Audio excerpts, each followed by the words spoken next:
سلام دوستان عزیز، خوش اومدی به یه بخش دیگه برنامه. امروز میخوام این برنامه به شما معرفی کنم که یکی از برنامه‌اش حساسه ولی واقعا پرداختی داشته و داره. من خودم هم چون امتحان کردم.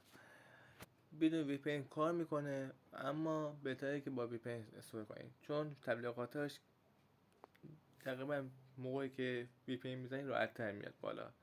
شما می تبلیغاتش ببینی و اون مقدار بگیری.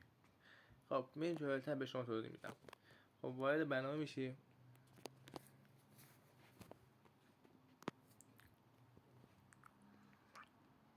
خب وارد میشه.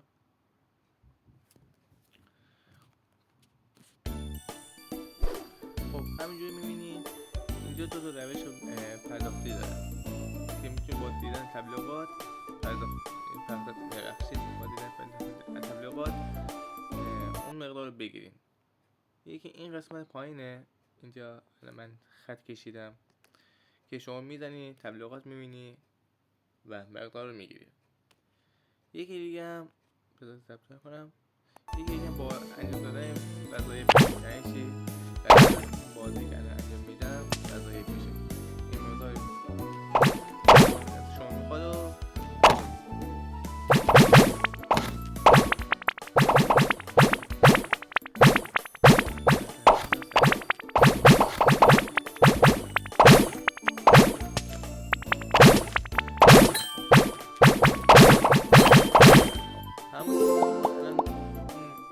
بازی رو تکمیل کردم.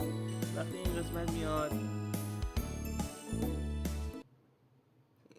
میاد یه گزینه اوپن میاد، شما باید اینو حتما بزنید وگرنه این مقدار به شما اعمال نمیشه.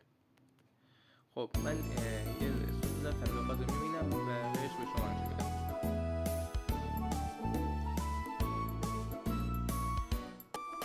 خب دوستان همینجوری میبینید من تبلیغات دیدم و اون قطعه که سبز رنگ بود به این شکل آبی در آمد و این مقدار رو ببندم.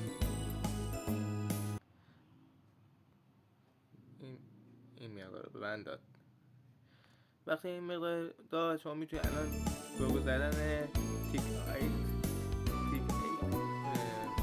اضافه کنید و بالای خودتون نگاه کنید اضافه شد. خب حالا چوری میشینید بعدش کرد. این قسمت بالایی یعنی تشمک میزنه یا کش اوت، این قسمت میزنی. خب نگاه کنید بچه‌ها، دوستان عزیز ببخشید بچه‌ها، دوستان عزیز نگاه کنید این سه روش پرداخت داره. یک باینکس، دو پیپل که حتما میده، سه پولیگانه.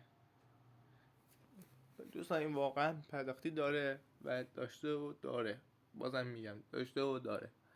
فقط یه مشکلی داره، شما موقعی که داره باش کار میکنید تو همون روز نباید تغییر آی پی بدی. وقتی وسط تغییر آی پی بدی یه روز شما رو مسدود میکنه، بعد شما باید بمونه روز بعد این کار انجام بدی.